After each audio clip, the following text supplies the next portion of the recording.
אז אני שוב אגיד, התחלת? כן. טוב, אז היום יש לנו פגישה מספר 67, 6 בינואר 2021, ולפני שהתחלנו להקליט לפני רגע, שלמה העיר הערה שבטקסט של קיר פיינר, שאנחנו קוראים, כשהוא משתמש, אם אני לא טועה, בהפקר דיקשוסיין, כבישים ראשיים שהם הפקר. שלמה תוהה, האם האמירה הזאת התקייפה ואומרת משהו, או שזה סתם גיבוב של מילים. אז לפני שהקלטנו, אני ציטטתי את חוקר הספרות המפורסם מאוד, קנת ברק, מארצות הברית, שלדעתי הוא הסדן של ביקורת הספרות בארצות הברית. יש לו עשרות ספרים, והוא מבקר ספרות מאוד משפיע עד היום. הוא נפטר בגיל 102, לפני כמה שנים טובות. ויש לו ספר שנקרא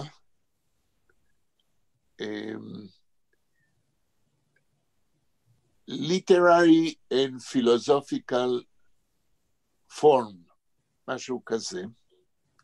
ובתוך הספר הזה, שהופיע לראשונה, אם אני זוכר, ב-1957, יש לו מאמר שנקרא Semantic and Poetic Meaning, והוא מתעכב על כך שכאשר סופר כותב ומתאר מציאות, עצמים, הסופר לא מספיק לו להשתמש בשפה טכנית, כמו שפה של איך מפעילים מכונת כביסה. אלא הסופר, כשהוא כותב ספרות, משתמש במטאפורות ודימויים, הוא מרגיש צורך לעלות כמה דרגות מעל השפה היומיומית, כדי למצוא ביטויים שבשפה היומיומית לא קיימים, ולכן הוא משתמש במטאפורות ובדימויים, ובכל מיני צורות ספרותיות. והוא עושה את זה, הוא נאלץ לעלות כמה דרגות מעל לשפת היומיום, כי הוא מערב רגשות כסופר.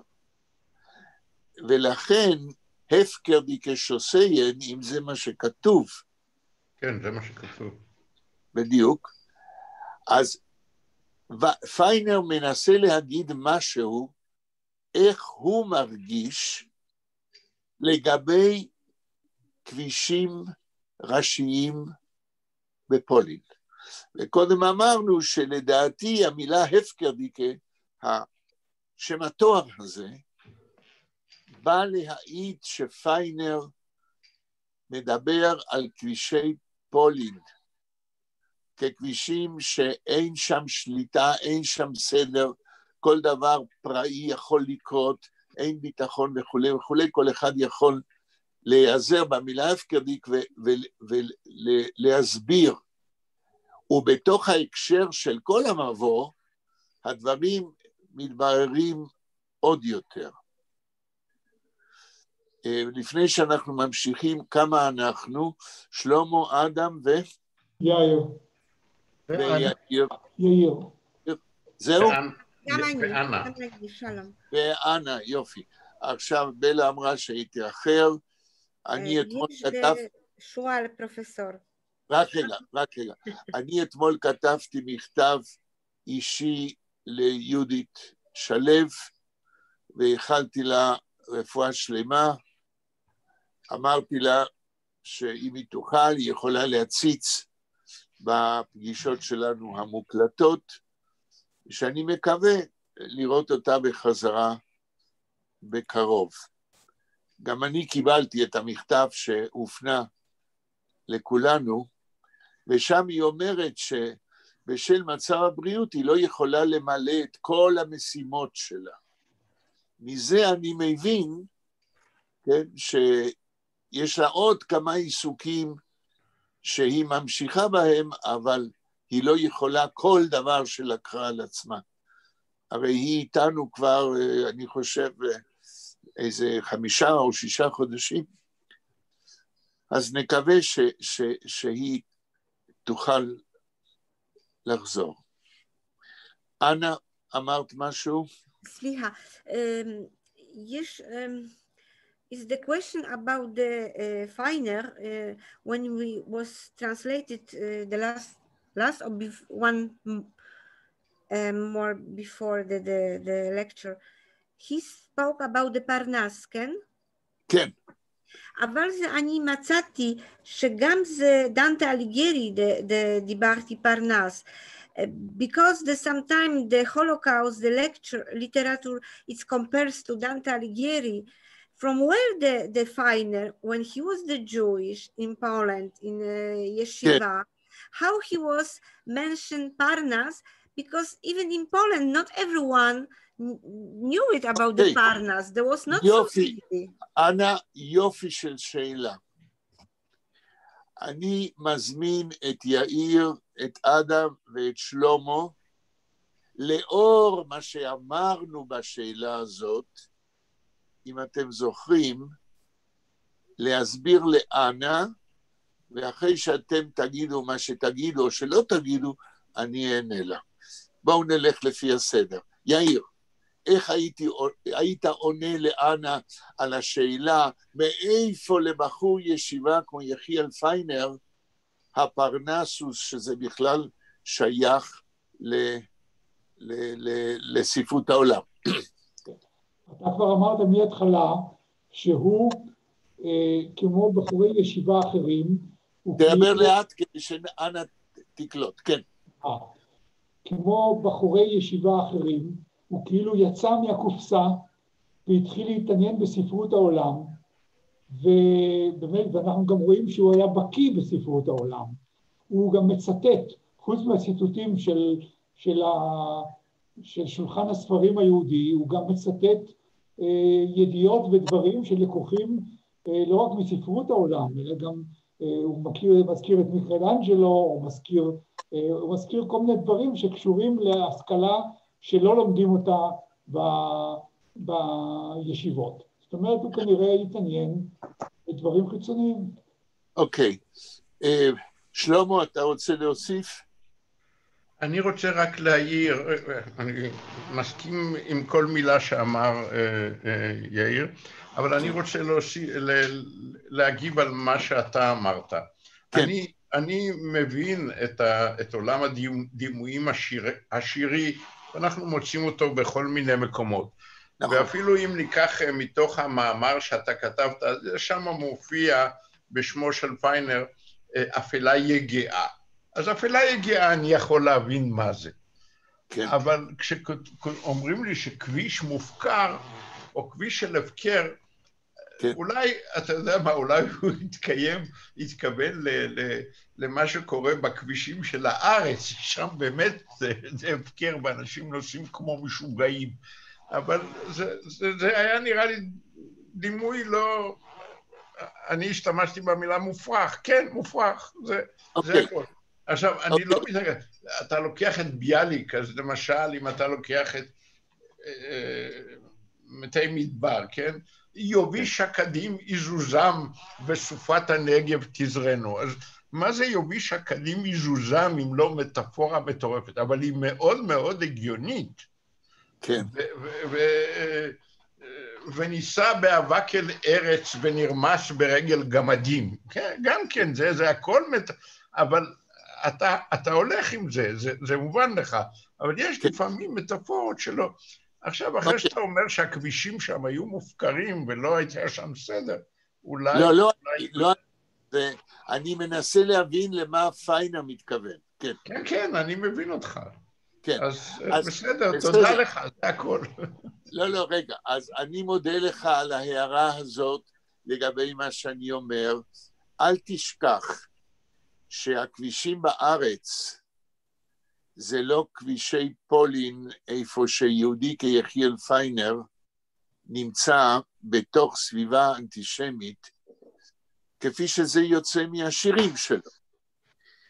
אבל בסדר, אני רוצה שתוסיף תשובה לאנה. אתה מסכים לכל מה שיאיר אמר על השאלה של אנה? כן, אני מזכיר, מאיפה בא פרנסוס לבחור ישיבה? כן, אבל זאת תופעה שהייתה קיימת. כן. גם ביאליק היה בחור ישיבה ביסודו, ובכל כן. זאת הוא נפתח לתרבות אחרת. כל עולם ההשכלה היה מבוסס על הדבר הזה. בזמן היותו בחור ישיבה? על ביאליק אני שואל. אני חושב שכן. אני לא זוכר את ההוכחה, זאת אומרת, אני לא מסוגל ברגע זה להוכיח את מה שאני אומר. אוקיי. אבל אני חושב שהפתיחות הזאת לעולם אחר הייתה די אופיינית. הסקרנות לעולם אחר. היית מסכים לקרוא לזה סקרנות לעולם אחר? כן. לא להסתגר. אדם, אתה רוצה להוסיף משהו על מה ששניהם אמרו? לא, לא תמימנו, כלומר, לדעתי, בחורי ישיבה של היום, זה לא בחורי ישיבה של לפני השואה. זאת אומרת. זאת אומרת, לפי מה שאני מכיר, המהפכה של יואל טייטלבוים, וחסידות סאטמר, תודה. בחסידות סאטמר, המהפכה שהם עשו הייתה לסגור את העולם החרדי ועולם הישיבות מכל העולם החיצוני. אוקיי. אנה...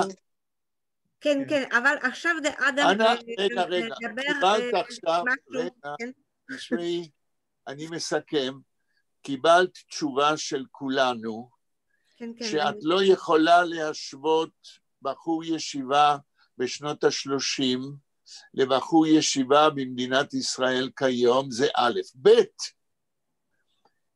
אמרנו בפגישות הקודמות שיחיאל פיינר ומלך שטייר ושמואל נדלר, שלושתם אנשים באגודת ישראל צעירים, הם היו קצת יוצאי דופן, שונים, הם היו יותר מתקדמים מאשר הצעירים בדורם, אל תשכחי שהם היו בני 20, 22.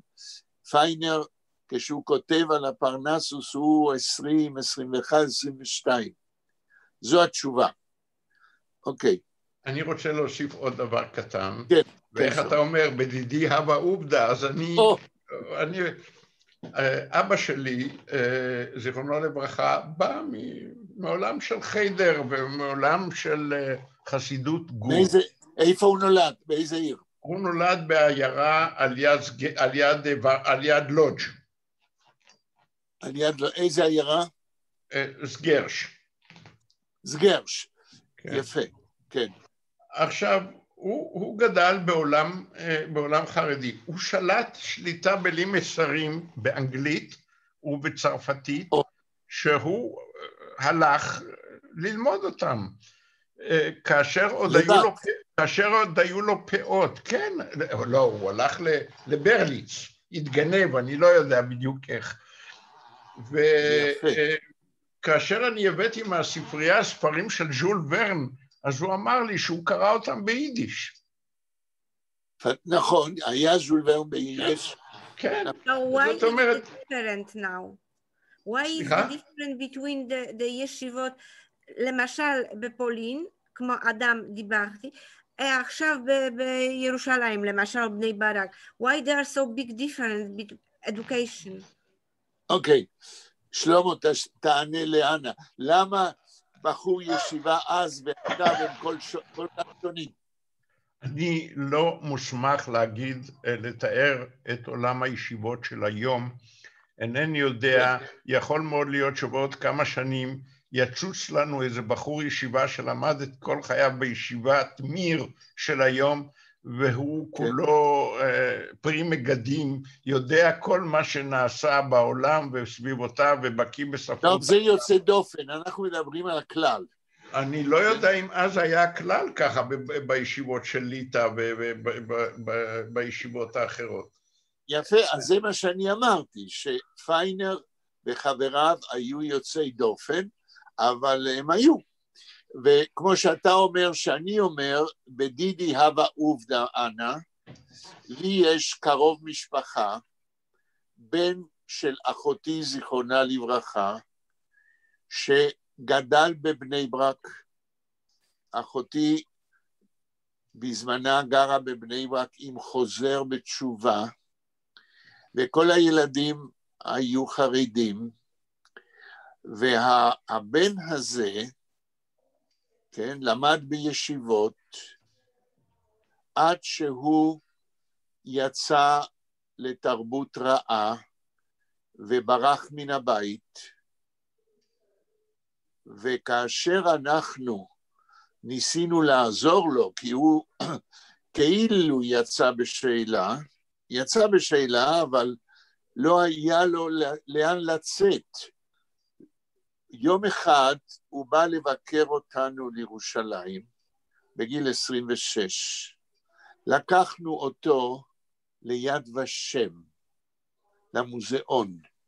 זו הייתה פעם ראשונה, אנה, שהוא פגש מה זה השואה. בישיבות לא אמרו לו חצי מילה, הוא לא הכיר שום דבר על מה שקרה עם יהדות מזרח אירופה בזמן השואה. אוי, זה... כן? ואומנם זה בדידי הווה עובדא מקרה אחד, אבל המקרה האחד הזה למד בישיבות. אז יש לך כאן דוגמה, איזה עולם שונה, כן? כיום מאשר בחורי ישיבה ומה שהם ידעו או לא ידעו לפני המלחמה. טוב, אנחנו חוזרים... עוד מילה אחת. בבקשה.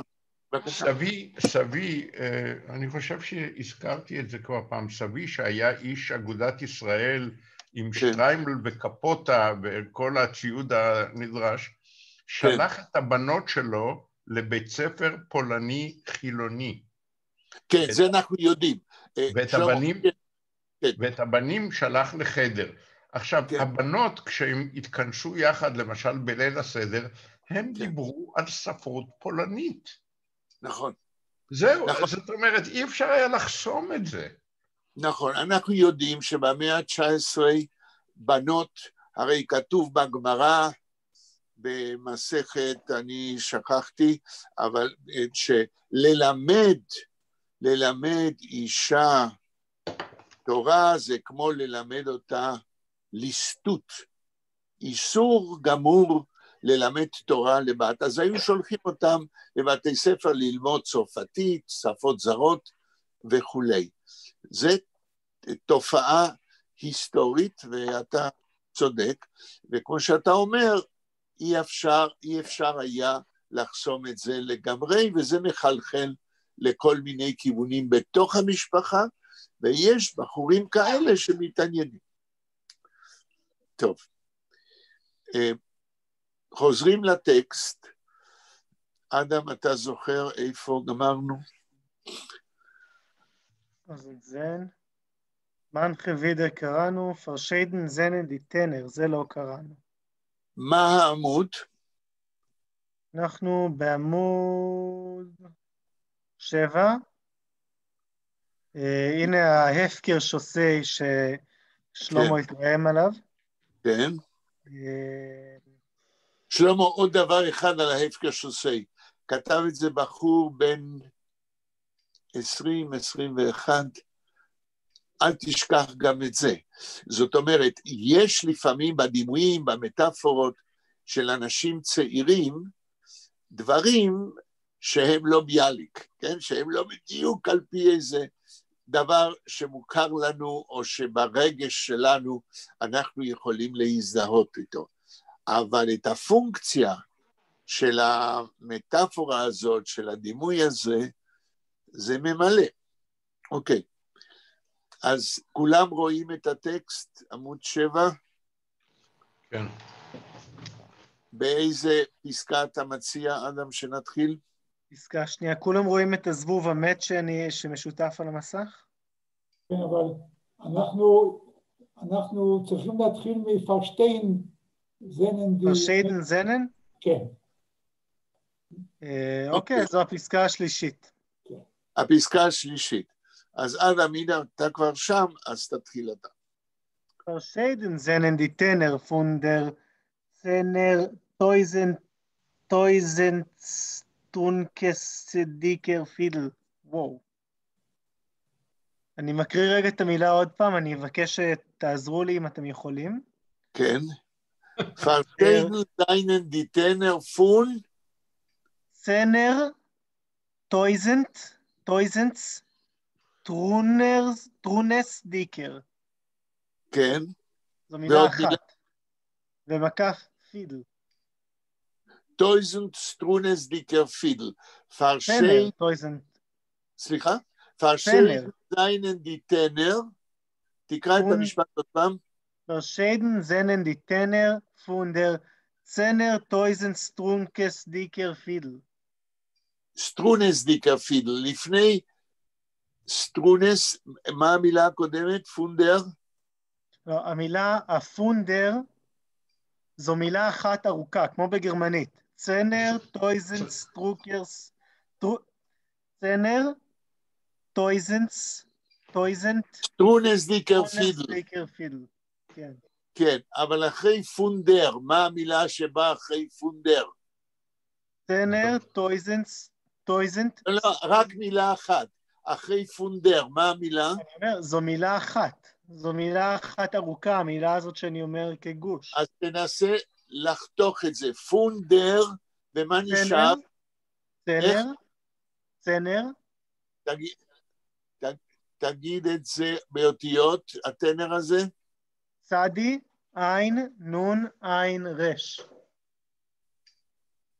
צנר. כן. פונדר, צנר, טויזנט, סטרונס דיקר פידל. כן, הזוי. כן?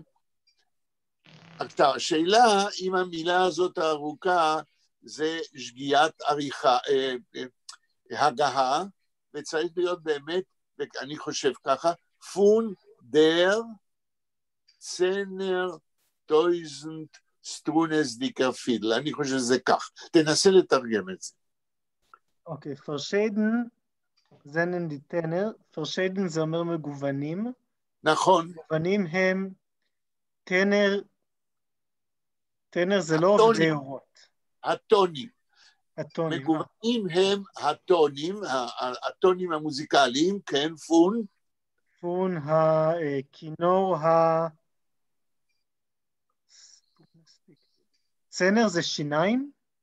צנר זה עשרות. צנר טויזן דיקר פידל. צנר טויזן זה רבבה. רבבה, בדיוק. והסטרונס? צנר טויזן סטרונס דיקר פידל. של הכינור אשר מיתריו הם רבבה.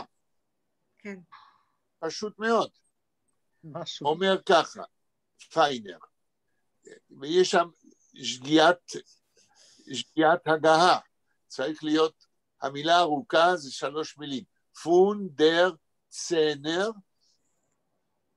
טויזן סטרונס דיקר פידל.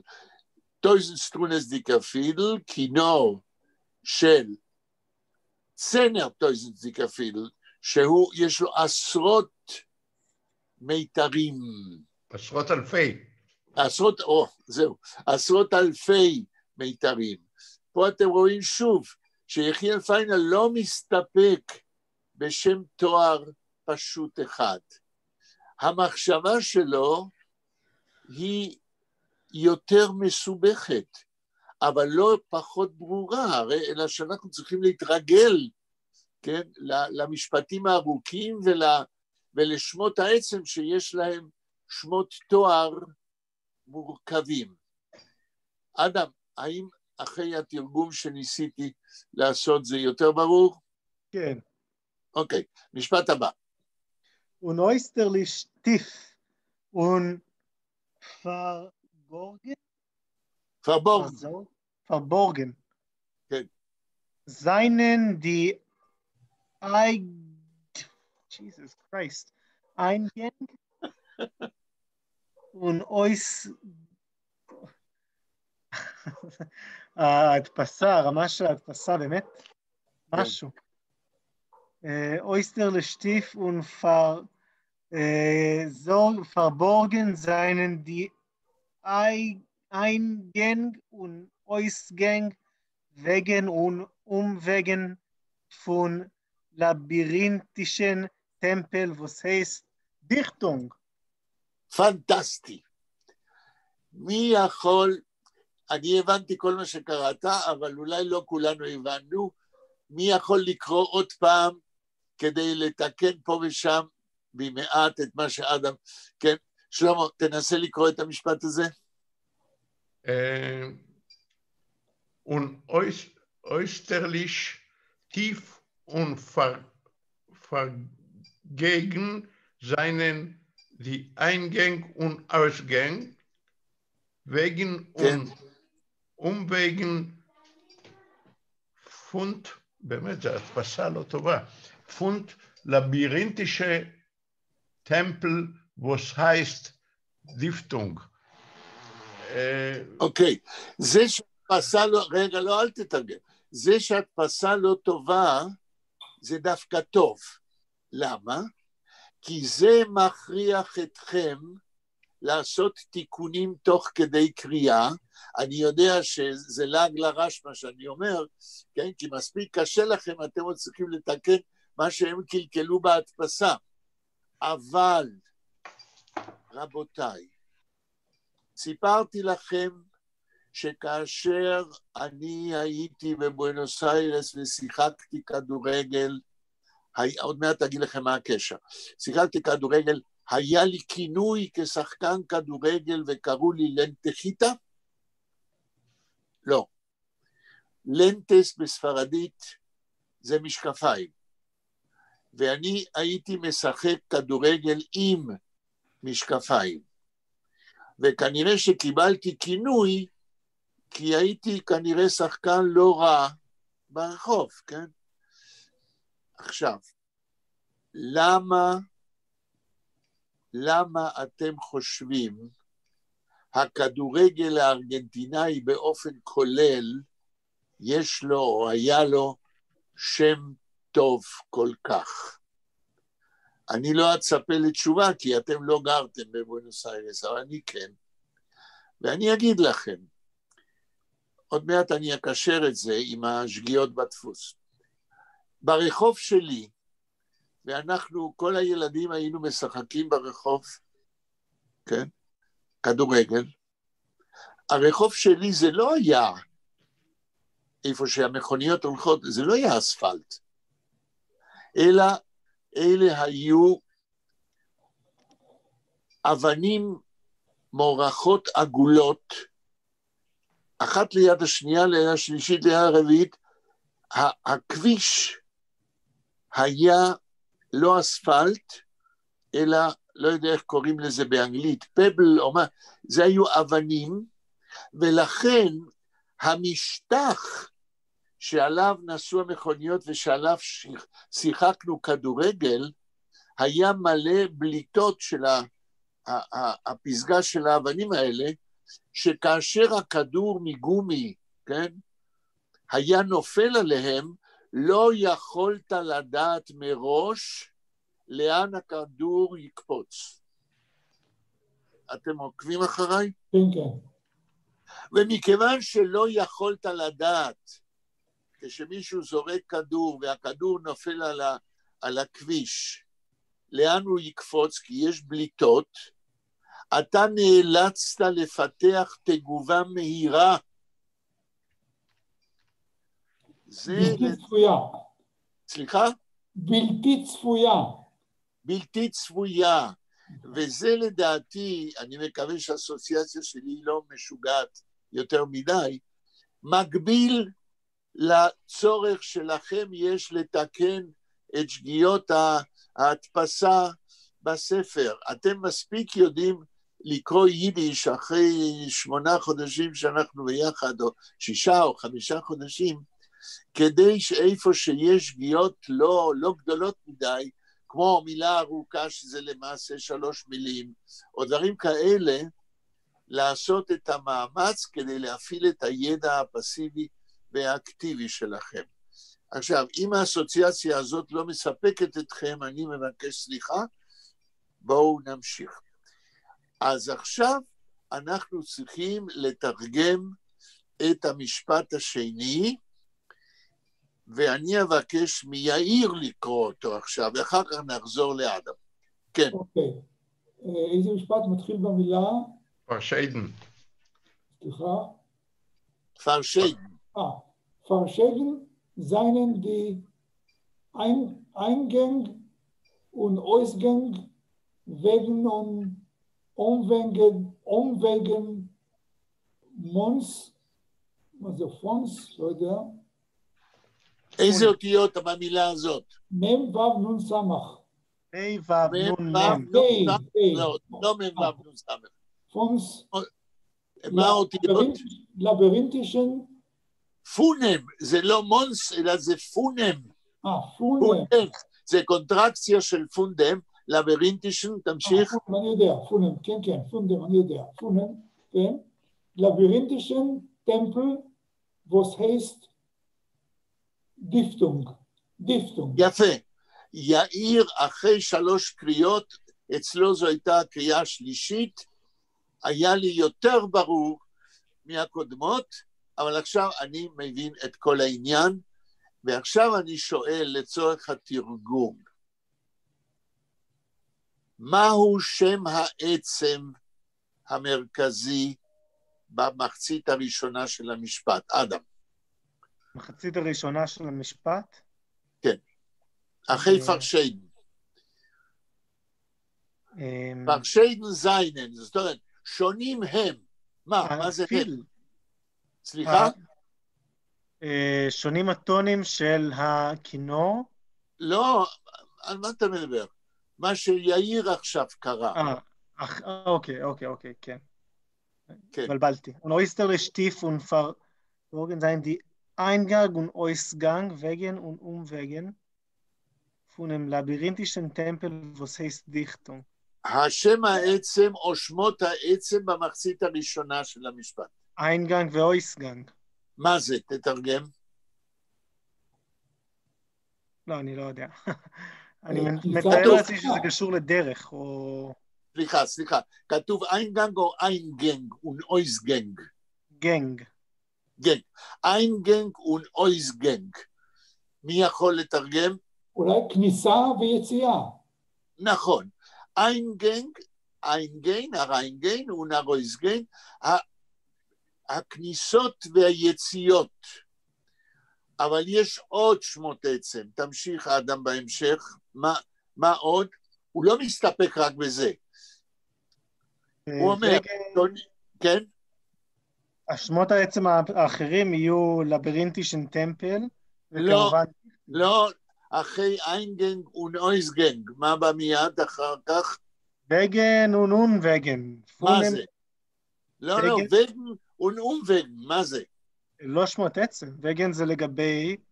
לא, אדם, עכשיו אני שמח שאנחנו עובדים על זה. וגן זה אודות, כשזה לא שם עצם, אבל מה זה ביידיש המילה וגן? דרכים, הבנתי. נכון, וגן ברבים, דרכים, אתם מבינים, אתם צריכים לעשות סוויץ' במוח לפעמים, יידיש שפה כנראה מסובכת, כי אותה מילה יכולה להיות גם שם עצם, גם משהו אחר. אוקיי, אז וגן, דרכים... זה לא לרוב וגן ולא וגן? וגן, כן. העין מיותרת, וזה מבלבל אתכם, כן? אבל לא צריך לבלבל. וגן, בלי העין כמובן, אז דרכים אומווגן. מה זה אומווגן? מי יכול לעזור? דרכים עוקפות שאינם דרכים? נכון, אומווגן זאת אומרת דרכים עוקפות. אז אנחנו אומרים ככה, פרשיידן שונים, מה המילה אחר כך בטקסט? Seinen die eigene, רגע, אני רוצה שאדם יקרא. פרשיידן, אדם? פרשיידן זה בתחילת המשפט, כן? כן, פרשיידן. פרשיידן זנן די טנר פון די צנר טויזנטר... לא, אתה מבלבל עם המילה פרשיידן הראשונה, אנחנו במשפט אחר. אין פה עוד פרשיידן. לא, אין יותר פרשיידן. זה היחידי שיש. טוב, אז אולי אני מתבלבל. אדם תקרא מפרשיידן, כן? Verschieden sind die Tenor von der 10.000 Struners dicker Fiddle und äußerlich tief. זה כבר עברנו. מה בא אחרי זה? אוקיי, אני אמשיך לקרוא. כן. ואז אולי כן. נוכל להיות יותר ברורים איפה לא ברור לנו. כן. Fiddle und äußerlich tief und verborgen seien die Eingang und Ausgang. Und äußerlich tief verborgen, ובצורה מוזרה ועמוקה, אויסטרליש בצורה מוזרה, אויסטרליש טיף פרבורגן, ופרבורגן מוסתרים באופן עמוק ומוזר הם, די איינגנג ונויזגנג, הם הכניסות והיציאות והדרכים העוקפות, פון, הלאה? פונם, לבירינטישן טמפל, זהו, רגע, פונם לבירינטישן טמפל. הכניסות, היציאות, הדרכים המקיפות של הלבירינטישן טמפל. תרגום? הלבירנט זה איפה שמינוס הלך לאיבוד, המבוך. כן, טמפל זה מקדש. אבל כתוב לבירינטישן, זה שם תואר. מקדש מפותל. נכון, ההיכל, טמפל, ההיכל המפותל, מלא כניסות, יציאות, כן, ודרכים עוקפות שנקרא השירה. אוקיי. was heißt Dichtung. כן, אז האם אתה יכול לעשות פרפרזה פשוטה יותר מה הוא אומר במשפט הזה? פרפרזה פשוטה של כזה משפט זה כמעט עוול, אבל... לא, זה לא עוול. צורך שנבין איפה אנחנו עומדים. אם אתה רוצה, אני אעשה את זה. אני רוצה לומר פה, שהוא מנסה להגיד שהדרכים להיכנס לשירה, כלומר, דרכי הפרשנות של השירה, הדרכים לקרוא שירה, הן בעצם, אם אתם חושבים שזה קל, אז זה לא, זה מסובך וזה מגוון, וזה לא פשוט בכלל. וזה מותר,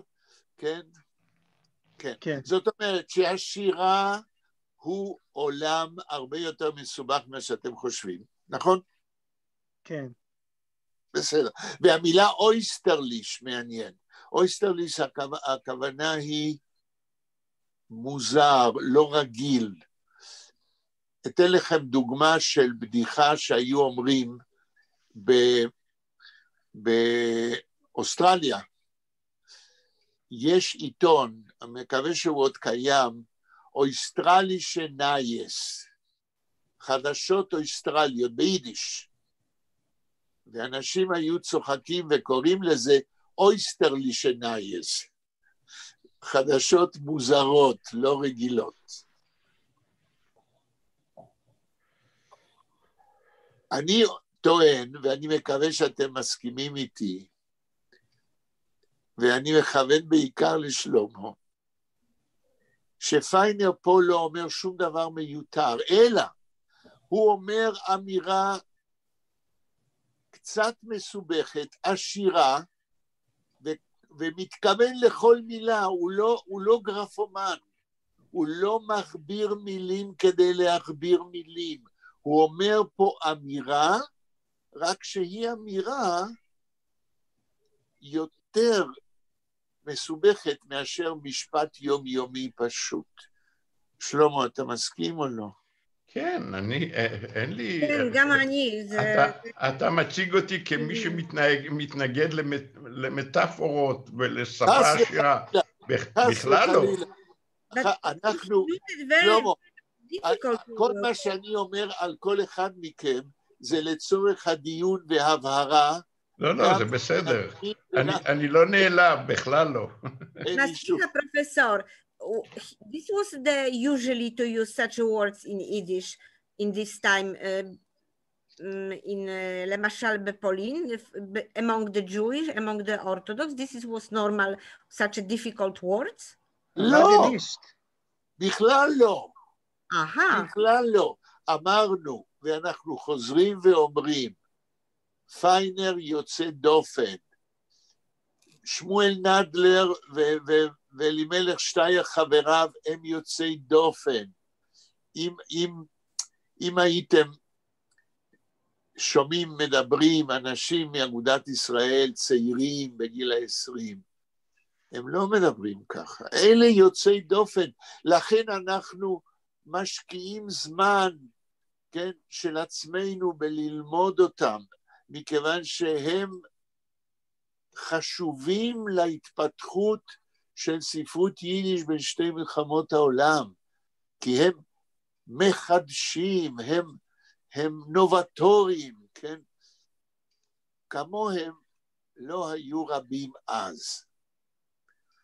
טוב, יאיר, המשפט הבא. weil jeder Volk in tausenderlei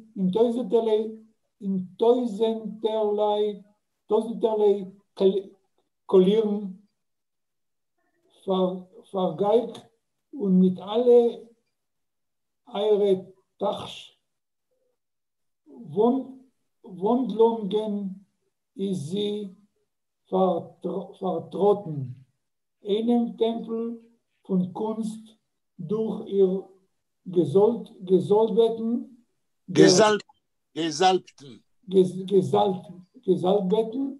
der Dichter, welcher ist das Abspiegelung von Abspiegelung von seinem Volk von seinem Volk und euer Ebache gelehrt. אוקיי, בסדר, אני יודע שזה ממשיך, אבל זה מספיק. אוקיי, עכשיו שלמה תקרא עוד פעם, אנחנו צריכים לפעמים בטקסטים האלה כמה קריאות. שלמה תקרא אותו משפט. Weil jeder Volk in tausend-erlei Kollieren verbiegt und mit alle ihre Tachsch Wanderlungen ist sie vertrotten und Tempel von Kunst durch ihr Gesalbten, der Dichter, welche ist das Abspielung von sein Volk. עד פה, אני יודע שזה ממשיך, אבל עד פה. אדם, עוד פעם, אותו משפט. Weil jeder Volk ist tausendlei Kollieren, verbiegt und mit alle ihre Toches. לא, רגע, סליחה, לא פרביק, אלא פרביק. Farbig, schuldig. Farbig und mit alle ihre Tachash. mit alle ihre מה? תחש? איזה אותיות? תף, חט, שין? מה זה תחש בעברית, רבותיי? אני לא יודע. תחש בעברית זה חיה. תחש זה סוג, זה גזע של כלב. אתם חושבים שזו המילה? מה אומר יאיר רגע? יש לגזע אחד של כלב שנקרא תחש. גזע כזה, אחד הגזעים של כלבים שנקרא תחש. אחד הגזעים של מה? של כלב, של כלבים. של כלב. טוב, אני לא יודע. הלאה, כן? תחש ונדלונגן. כן, הלאה. Tachas Wandlungen ist sie vertrotten in einem Tempel von Kunst durch ihr Gesalbeten, der Dichter, welcher ist das Abspiegelung von sein Volk. בסדר, עוד מעט. בסדר, פחות או יותר ברור הקריאה. עכשיו ננסה את התרגום לאט לאט. מי מרגיש שהוא רוצה לקרוא 2-3 מילים ולתרגם? אני אתחיל אולי. המשפט הראשון, ולידו פולק עם טויזנטר קולירן, כי כל עם באלפי צבעים. נכון, נכון. שלמה, תתחיל. לא, אני פרביק אני לא זוכר מה זה. פרב, מה זה פרב? פרב זה צבע, פרביק צבעוני, מלא צבעים. פרביק ומתעלה עיר תחש. לא, תתחיל מההתחלה של המשפט, מה שקראנו. weil jeder Volk ist 1000 Arlei Kolieren, farbig und מתעלה עיר תחש. weil jeder Volk ist 1000 Arlei Kolieren, תרגום. בעוד שכל עם יש לו אלפי סוגים של צבעים. הלאה. פרביק ומתעלה עיר תחש. תחש ונדלונגן כתוב. יש קו מחבר. לא? לא, פרביק. זה כן, זה קו מחבר. זה קו מחבר, לכן אתה צריך לקרוא מילה שלמה ולא רק חלקים. מתעלה עיר תחש ונדלונגן. מתאר לעיר תחש, יש נקודה, אני לא יודע אם זה קו מחבר. הנקודה הזאת היא מקף מחבר. זה מקף מחבר. פרביק ומתער לעיר תחש וונדרלונגן. עד פה. עם, כן, מלא עם כל יאיר אמר שזה עם כל הצבעים. רגע. יאיר אמר שתחש זה סוג של כלב, תחש ונדלונגן, כל גלגולי הגזע, כן, כנראה, ויאיר עזר לנו פה, מתוך הידע שלו, כן, כל עם, כן, הוא מלא צבעים שמייחדים אותו כנראה, עם כל הגלגולי הגזע שלו, לא כל עם, דומה לעם אחר, יש לו צבעים שונים ויש לו גלגולי גזע, כמו אצל חיות. הלאה. ונדלונגן, מה זה ונדלונגן, רבותיי? איך קפקא קורא למטמורפוזה? היפרוונדלונג. בדיוק. אז תחש ונדלונגן, כל גלגולי הגזע, השוני של היסוד של כל עם, השוני הגזעי. הלאה. Ist die vertrotten? לא כתוב די, רגע. כתוב is sie vertrotten? Ist sie vertrotten, כך קראתי. Ist sie vertrotten? In einem Tempel von Kunst durch ihr... רגע, לא, is sie vertrotten in einem Tempel von Kunst. תרגום. היא vertrotten... מי זה היא? השאלה זה מה זה היא. טמפל פון קונסט זה היכל האומנות. על מי מדברים? אני אומר סליחה? טמפל פון קונסט זה היכל האומנות. מה זה פרטרוטן?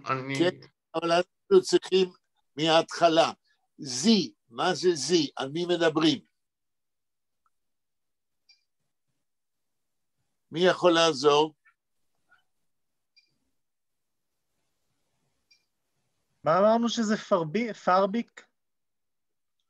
מגוון. פרביק זה תואר, איפה שמעצם, על מי מדברים? מה זה זי? גם אני לא יודע, אני מנסה להיעזר בכם. מדברים על השירה. יפה, אז השירה, השירה is פרטרוטן, וזו מילה שלא ידעת. מה זה פרטרוטן, רבותיי? מיוצגת, כן?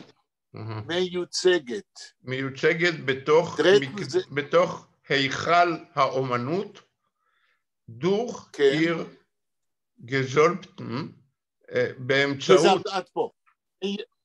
באמצעות, כן, עיר גזלפטן. גזלפט היה לנו כמה פעמים על ידי המשיח שלה, מי שנמשך להיות משורר. גזלפטן המשיח שלה, זה שנמשך. כן. דיכטר המשורר, ולכר איזדוס אופשפיגלונג. תרגום. ולכר איזדוס אופשפיגלונג. תרגום. שהוא הראי או המקרין של... נכון, ההתקפות, כן. von sein Volk של עמו, ונעיר... נכון. אפכה קולירט, של הציפוניות שלו. לא, ונעיר, קודם הקריאה צריכה להיות נכונה. ונעיר... קולורית. אפכה. ein P א' כף עין. אפכה. אפוכה קולורית. קולורית. לא אפכה, אפוכה. אין קמץ. מה יש? לא. יש א'? יש א'. יש א'. שגיאת הקלדה או הדפסה צריך להיות, כשיש א', צריך להיות או פתח או קמץ באמצע מילה. אפוכה קולורית. מה זה אפוכה קולורית? אני יודע קולורית, אבל זה אפוכה אני לא יודע. נו, אפוק, מה זה אפוק בלועזית? תקופה. הצבע של התקופה. אפוקה. מה? אפוקה באיטלקית. אפוקה, בדיוק, גם בספרדית. גם בספרדית, גם בשפות אחרות. ובכן, המשיח, זה שמשכו אותו, המשורר, הוא ההשתקפות, הראי, כן? של הצבע של תקופתו ושל עמו. אפוקה קולוריטו. נכון. אוקיי. אנה, המשפט הבא. חיים. חיים מובח שפנדר זינגד ידר והנדיכטר אויס די ליידן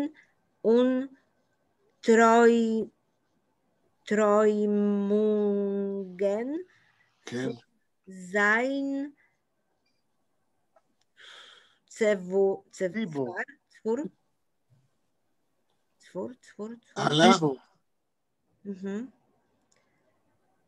זהו. זין ציבור, עד פה. עוד קריאה אנחנו צריכים, יאיר, אותו משפט. כן. במזבח שטיינר, זיקט ידר כהן, דיכטר... לא, אותו משפט, יאיר. אנחנו חייבים לקרוא משפט אחד 3 פעמים על ידיכם, כדי שנדע שהקריאה נכונה. כן. זה אותו משפט. אז מאיזו מילה אני מתחיל? אני לא שמתי לב. ביים. סליחה? ביים. וילדר, מההתחלה? לא, יאיר, אתה היית במקום הנכון, by Mizbach-Stender. אני קראתי את זה. Bei Mizbach-Steiner singt jeder Kohen Dichter aus die Leiden und Träumungen von sein Zibur. עד פה. אדם, אותו משפט. Beim Mizbach-Stender, או Spender, singt jeder Kohen-Dichter aus die Leiden und Träumungen von sein Zibur. יפה. תתרגם.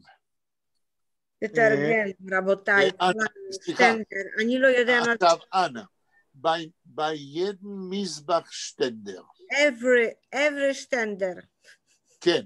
מה זה Mizbach-Stender? שטנדר, אני לא יודע, אוקיי. מה זה שטנדר? מי יכול לעזור? אני חושב שזה המעמד הזה שעליו שמים את הספר. נכון. עכשיו, זהו הספר, את הגמרא שלומדים בישיבה.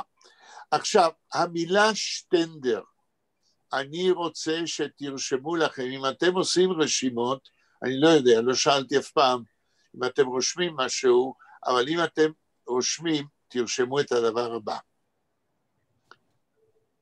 ותשמעו, אני עומד להגיד לכם דבר, שהלוואי הייתי יודע יותר על זה. אבל מה שאני אומר לכם, אני יודע. כי אני קראתי על זה. והשטיינדר זה משהו בגמרא? סבלנות. תודה. סבלנות. אם אנחנו נרוץ, אנחנו נפספס, כמו שאומרים בסלנג בעברית. בסוף המאה ה-19, קבוצה של פילולוגים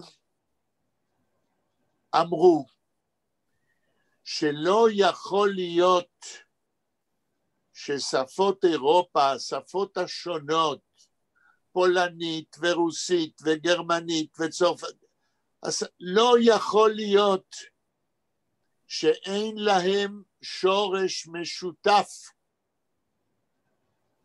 והם התחילו לחקור את השורשים המשותפים שניתן למצוא במילים בכל השפות האלה, שבתוכן יש קבוצה קטנה של אותיות, אותן אותיות. למחקר הזה קראו רסטורציה של שפה קדומה, שפה שהייתה קיימת לפני 5,000 שנה, ולשפה הזאת קראו אינדו-אירופאית. שפה אינדו-אירופאית מלפני 5,000 שנה, שממנה התפתחו הפולנית והרוסית והצרפתית וכל השפות האירופיות. הם עשו מילון של שורשים. אחד השורשים היה סטה, S-T-A, סטה. והם אמרו שהשורש הזה בשפה האינדו-אירופאית העתיקה מלפני 5,000 שנה, השורש הזה הוא יסוד ובסיס לכל מילה שפירושה עמידה יציבה על הקרקע. כמו למשל סטיישן באנגלית, סטציון, תחנה, נכון. סטנציה. כמו סטביליטי. סטביליטי. כל דבר שקשור לסטביליטי, כן? כמו סטטוט.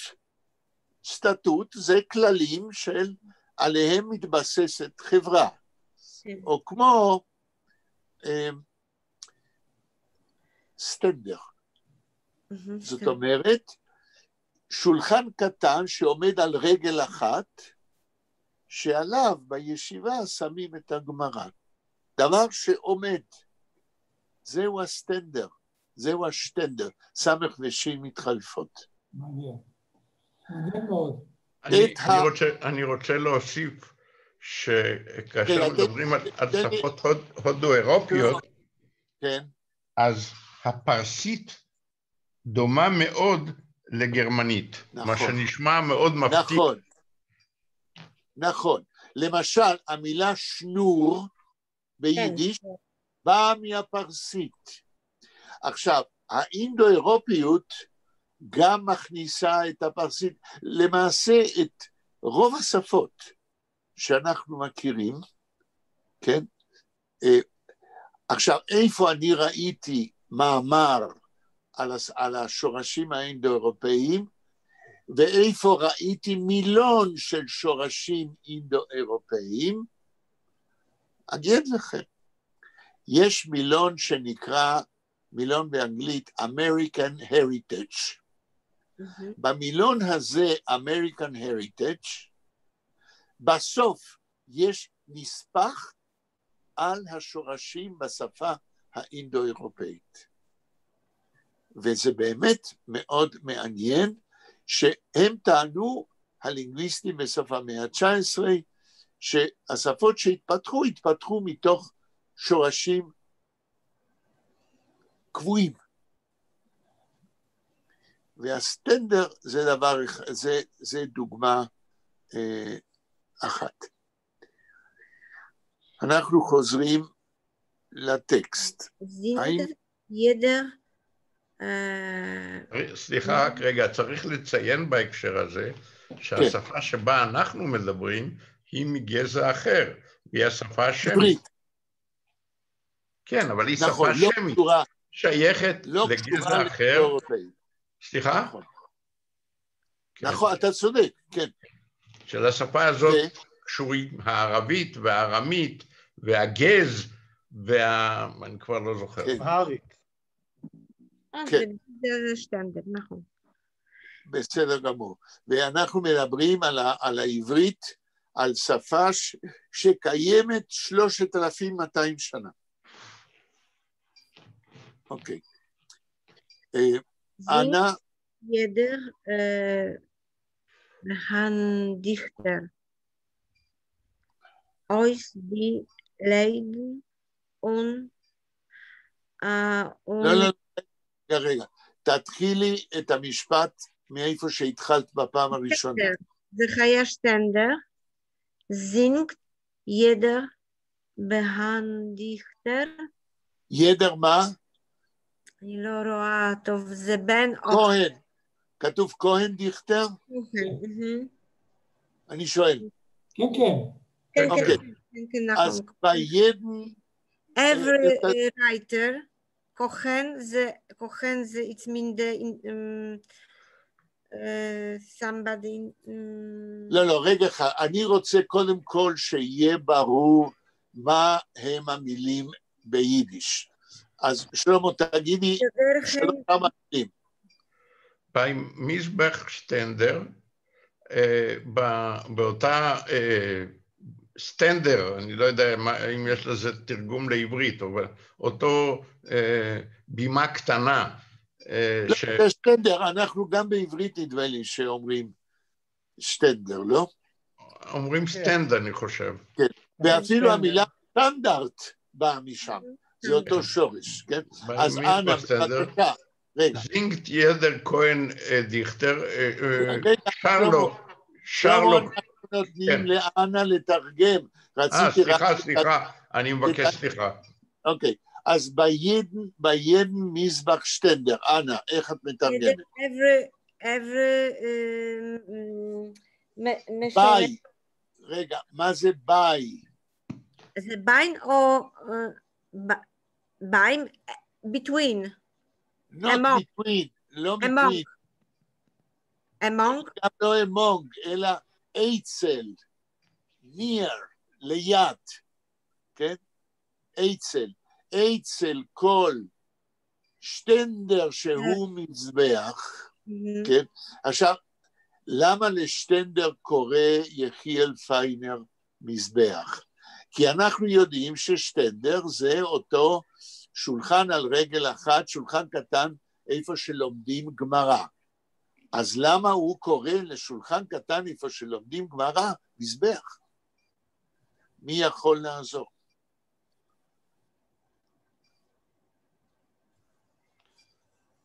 ההנחה שלי היא שיחיאל פיינר לא אומר מילים מיותרות. כן. אבל התשובה תמונה בהמשך של המשפט, בגלל שבכל סטנדר כזה שר לו כל כהן משורר.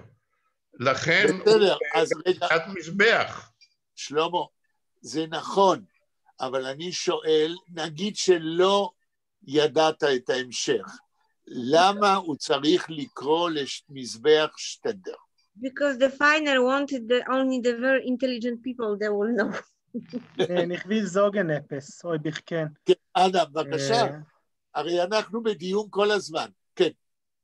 מזוגת, כאילו אמרו, נאמר קצת יותר למעלה. איפה זה? הלבירינטישן טמפל. כן. כלומר, מלכתחילה הוא מחזק אצלנו את המטאפורה, של המקדש, של המקום של התפילה. נכון. זה מלכתחילה, כלומר השירה והמקדש באים יד ביד. יפה, אותו כמו הר קדוש של השירה, כן. כן, כמו פרנס, זה משהו ששזור פה. Beim Mizbach Ständer singt jeder Kohen Dichter, כלומר אנחנו מציבים את השטנדר קוראים בו גמרא. עכשיו, גם אם אני לא טועה, קריאת גמרא היא לא בדיוק קריאה כמו שהיא גם סוג של שירת גמרא, אם אינני טועה. נכון, יש איזה מנגינה. לא, נכון, את הגמרא לומדים עם ניגון מסוים. ומעבר לזה שזה בלב ליבה של הספרות היהודית נמצאת הגמרא. נכון. לדעתי, וגם נראה שלדעת פיינר. אוקיי, רק רגע, אנה, רק רגע. אני מודה לאדם על מה שהוא אמר, מכיוון שהוא הלך לכיוון ההפוך של שלמה. שלמה זה לגיטימי שהוא ניסה להסביר מזבח שטנדר על פי ההמשך, אבל אני התכוונתי שננסה להסביר מזבח שטנדר על פי הטקסט מקודם, וזה מה שאדם עשה.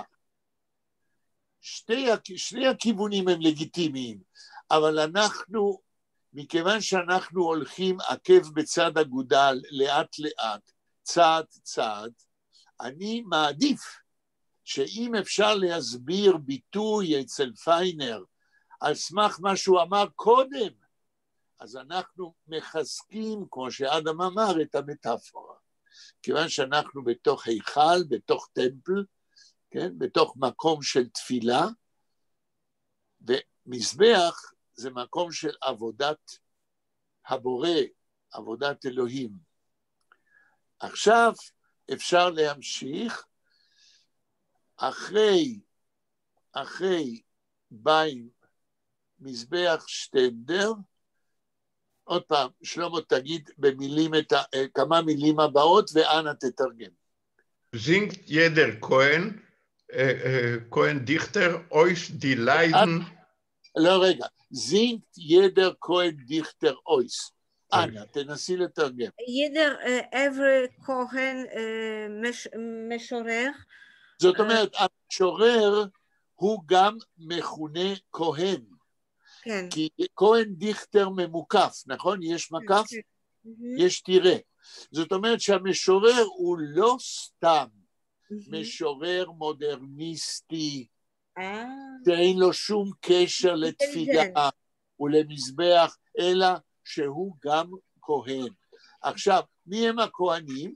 הם אלה שמכהנים בטמפל, בתוך בית המקדש, בעבודת השם. זאת אומרת, הכהן דיכטר, המשורר שהוא כהן, הוא עבודתו היא לא עבודה של שירה מודרניסטית סתם, אלא שירה מודרניסטית אם אתם רוצים, אבל עבודת אלוהים. הלאה. כתוב, רגע, ועכשיו אני שואל את אנה, במה ששלמה קרא, שזינגט ידע כהן דיכטר אויס, איפה הפועל? אויס כהן, לא. זינגט, אויס זינגט. אויס זינגן. זינגן. הפועל הוא אויס זינגן. מה זה אויס זינגן? איך נתרגם אויס זינגן? זינגן, it's to... לא, אני שואל, מה פירוש, איך את מתרגמת את הפועל אויס זינגן? מי יכול לעזור? אני חושב, כמו שאמרנו, כלומר שזה לשיר לקהל מסוים, כלומר לשיר החוצה את מה שיש בפנים. לא, האויס פה זה לא החוצה, הרויס זה החוצה. אויס, הפיקס, יש לו משמעות אחרת. אויס זה עד הסוף. עד הסוף. אויס זינגן, המשורר הכהן, שר עד הסוף. מה שרים רבותיי עד הסוף? תפילות. תפילות. זאת אומרת, נוסחים כתובים בסידור התפילה, דברים שהם כבר קבועים מראש בעבודת השם. אתם רואים שכל מילה פה יש לה משמעות שהמשורר זה לא סתם, כן, פואט מודרניסטי, אלא הוא אולי מודרניסטי, אבל הוא נמצא בהיכל השירה של היהדות, על מזבח עבודת השם. אני חושב שהמשפטים האלה אינם חלים על ארס פואטיקה. מה פירוש מה שאתה אומר שאינם חלים, כן? אני קראתי כמה מהשירים של ארס פואטיקה, שהם משוררים מזרחיים, שיוצאים כנגד ההגמוניה של המשוררים האשכנזים, ואני לא יכול להכיל את מה שהוא אומר כאן על המשוררים האלה, אני אומר את זה קצת... לגבי הרהורים על שירת אלתרמן של נתן זך, זה תופס... נכון. טוב, אבל זו הייתה הערת אגב קצת אולי גזענית, אז נתעלם ממנה. אוקיי, המונח ארס פואטיקה, איך תתרגם אותו, שלמה? אני לא יודע לתרגם, כי הארס הוא סלנג של אדם שהוא קרוב קצת לעולם הפשע. לא, זה לא הארס הזה. מתכוון לעל השירה, לשיר של לונגינוס. זה לא הארס הזה. ארס פואטיקה, הכוונה היא דיבור איך כותבים שירה. זה לא קשור לארס של הזונות. כן. קראו לעצמם את הארס שלהם כותבים עם עין. כלומר, עדי קיסר כן, אבל אנחנו פה מדברים על ארס פואטיקה, ארס במובן של ארטה, של אומנות. זה משהו אחר. משהו אחר לגמרי. אוקיי, האם בלה הגיעה? לא. עוד לא. אוקיי. אז אדם, משפט הבא. מג זין, אוי ואבוי לי. מג זין, in wilder Exaltatie. כן. oder Schalvediker oder או Schalvediker או Schluchdiker. Schalvediker Lippen geschmeichel nicht ka חילוק, nicht kein חילק. אף ווסרה אויפן פתיל? אתם רואים מה כתוב שם? מה המילה לפני האחרונה בשורה הראשונה פה? אדם, תמשיך, אתה נורא משעשע אותי, תמשיך. אנחנו ניישר את זה בסוף, כן. תמשיך. זה נראה פתיל, אני מסכים איתך. אוקיי? לפי המשך, תבין, כן. זה פתיל. סטיל אולי. הלאה? סטיל סטיל ונפורם, עבדה ונעבדה. סטיל ונפורם. לפי ההמשך זה מתברר, כן? כן. עד פה, סטיל ונפורם, עד פה.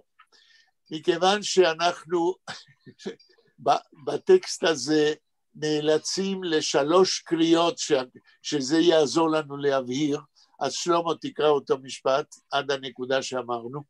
In wilder exaltatie. Exaltatie.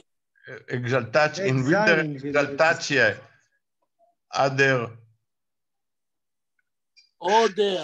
Oder Schlochdiker Lippen. Schalvediker. In wilder exaltatie oder Schlochdiker. Oder Schlochdiker Lippen. שלוודיקר, נכון. כן, כן, זה היי ולא חטא, כמו שזה נראה לי. גשמייכל, ניתקחילק אויף, הורפרה אויפן, פתיל ופורם, מייק זיין דיכטר. תמשיך. לא, סטיל ופורם, עד שם. יאיר, עדיין הקריאה לא הייתה טובה, מלאה, תנסה אתה. וילדר אקזלטציה, oder שלוודיקר ליפן, גשמייכל, ניתקה חילוק, אויף וופרה, אויפן, סטיל או פתיל, ונפרס. ופורם. סטיל ונפורם. ונפורם, כן. עד פה. בסדר. תנסה לתרגם. אבל תגיד קודם עוד פעם 2-3 מילים ביידיש ואז תתרגם. In wilder exaltatie. In wilder exaltatie, תתרגם. וילדר זה פראי. אקזלטציה אני לא יודע מה זה. מה זה exaltation באנגלית? אקזלטציה. אני לא יודע בעברית, אבל זה אקזלטציה. You are happy, very happy, very exaltation. You are in exaltation. אקזלטציה זאת אומרת התפעמות פראית. התפעמות פראית. הלאה. עוד 3 מילים ביידיש. oder שלוודיקר ליפנגשמייכל. תרגום. או שלוודיקר, מה זה? זה שלב? נכון. שלב, ליפן זה שפתיים? כן, אבל הביטוי זה לא ליפן לבד, אלא ליפן גשמייכל. ליפן גשמייכל. מה זה גשמייכל אני לא יודע. מה זה שמייכל ביידיש? חיוך. ליפן גשמייכל, חיוך שפתיים. אוקיי.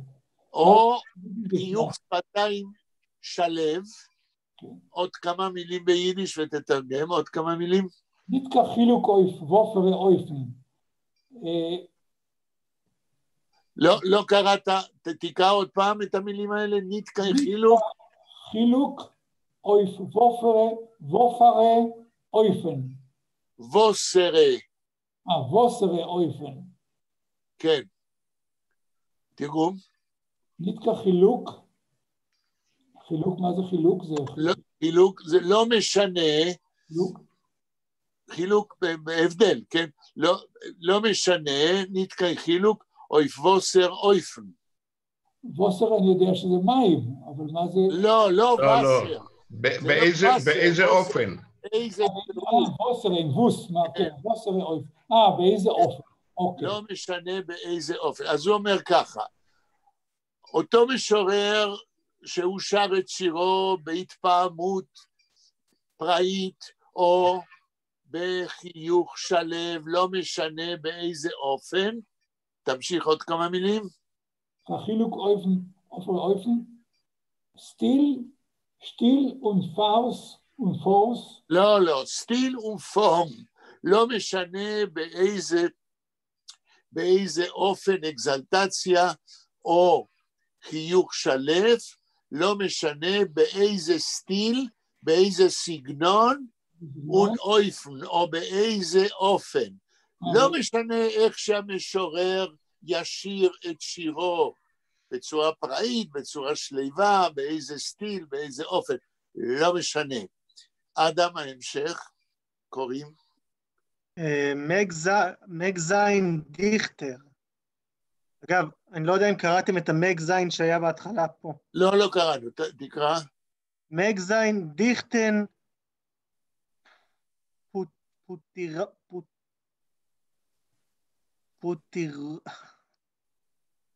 פוטירומט? דיכטר פוטירומט. מי יכול לעזור עם המילה הזאת? פוטירפט? איך? פוטירפט אולי? לא. לא. אני חושב שזה פי שם. או ספין, סו. איך ההמשך, אדם? דיכטר אימג'יניסט. אימג'יניישן. פוטוריסט, אימג'יניסט, כתוב פוטוריסט. פוטוריסט, עבד... נכון, רבותיי, פוטוריסט. פוטוריסט זה עתידן. לא, זה תנועה אומנותית. כן, הפוטוריזם, אתם לא קראתם את המאמר שביקשתי עד הסוף? עוד לא. של מוניק דהן, אם הייתם קוראים, הייתם נעזרים. אוקיי, מג זין דיכטר פוטוריסט, יכול להיות שאותו משורר הוא משורר פוטוריסטי, ובפגישות הקודמות דיברנו על הפוטוריזם של מרינטי, על המודרניזם והתנועה הפוטוריסטית, כן, של המודרניזם האיטלקי. אז הוא אומר, יכול להיות, מג זין, כן, לא משנה איך המשורר ישיר, כן, בנחת רוח או בהתפעמות, או הוא יכול להיות פוטוריסט, או הוא יכול להיות אימאז'יסט. השירה האימאז'יסטית מאופיינת בשירה האנגלית המודרניסטית. הלאה, אדם. היה לי רגע איזושהי נפילת הסימון פה, אני מקווה שלא שמעתם. סוט הפולק איר טורם גלוק. צטרייסלט לא כתוב טואן. טורם. טאוור. פעמון במגדל, מגדל פעמון. אבל תקרא את המילה ביידיש. איר טורם גלוק. סהות הפולק איר טורם גלוק. איזה אותיות בטואן? תת וו רש עין מם. טורם, לא הבנתי. טורם גלוק. תתרגם, סהות הפולק איר טורם גלוק. יש לעם את מגדל הפעמון שלה. זאת אומרת, לכל עם הכוונה, יש מגדל הפעמון שלו. זאת אומרת, כל עם, השירה מצלצלת אחרת. תמשיך עוד משפט. צטרייסלט און צפליסן חווליין דיקה טנר. אוקיי. תקרא עוד פעם אותם מילים ותתרגם.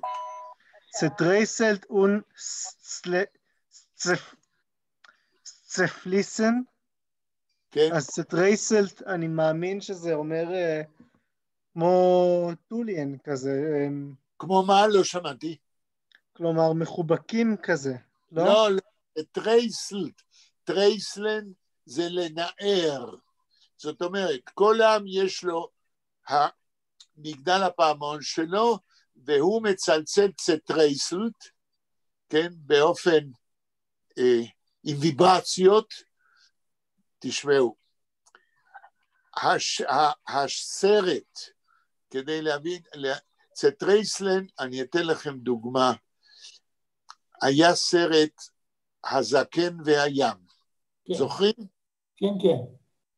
ומי היה השחקן בהזקן והים?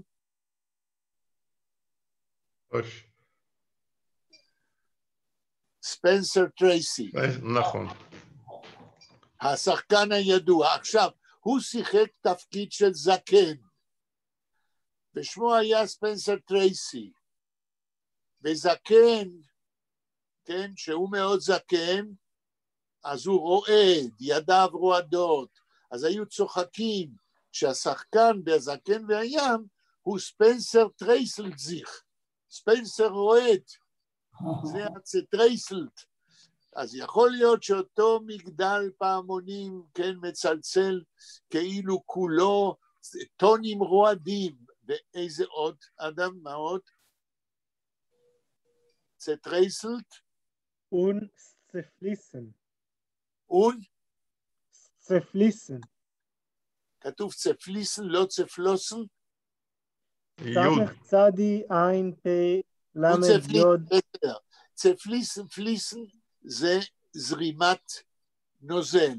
צפליסן זו, תראי, טרייסלן, רעד זה יותר מתכתי, יותר מוצק. וצפליסן יכול הפעמון לצלצל או בצורה מוצקה ורועדת, או כמו מים זורמים, כן? לא משנה, כל עם יש לו מגדל הפעמון שמצלצל בצורה שונה. אנחנו נעצור כאן, כי הגענו ל7:30. אני מקווה שעם כל הקושי, שהיינו צריכים לקרוא 3 פעמים כדי לדעת על מה מדברים, שבכל זאת קיבלתם מושג מה יחיאל פיינר טוען. בינתיים אנחנו בהתחלת הטענה שלו, שכל משורר הוא כהן גדול בעבודת הבורא בהיכל השירה, ולא משנה כל עם, זה לא רק יהודי, כל משורר הוא כהן גדול, אבל כל עם, הרי המשורר הוא הראי של עמו, לכל עם יש מוזיקה אחרת, השירה מצלצלת אחרת, זה התחלת הטיעון.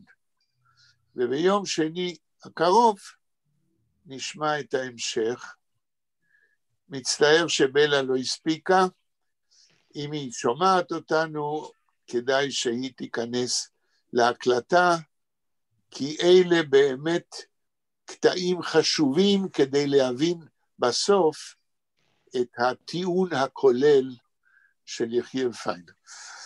אז אני מודה לכם, תודה רבה. תודה רבה פרופסור לכולם, תודה רבה. תודה רבה. להתראות ביום שני, 5:45. להתראות.